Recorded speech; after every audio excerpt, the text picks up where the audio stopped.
এখন রান্না বান্না চলছে রাতের সিদ্ধ ভাত হবে। সিদ্ধ ভাত। আজকে সিদ্ধ ভাত হবে, বাইরে বৃষ্টি হইলো তো কারেন্টটা বারবার যাচ্ছে আসছে। তো কি কি সিদ্ধ হবে?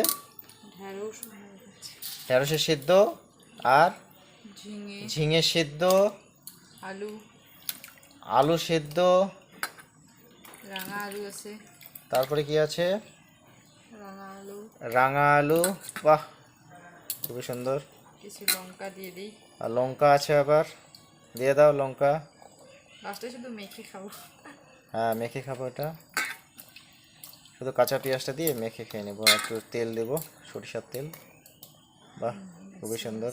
এখন প্রেশারটাকে আমরা কি করব, ঢেকে দিব। ঢেকে দিয়ে তো এবার ঢাকাটা দিয়ে দাও, প্রেশারের ঢাকাটা দিয়ে দাও। বা যখন সিটি মারবে হয়ে যাবে। কটা সিটি মারবে? মোটামুটি 3টে সিটি দিলে হয়ে যাবে। ঠিক আছে, ভিডিওটি দেখার জন্য ধন্যবাদ সকলকে।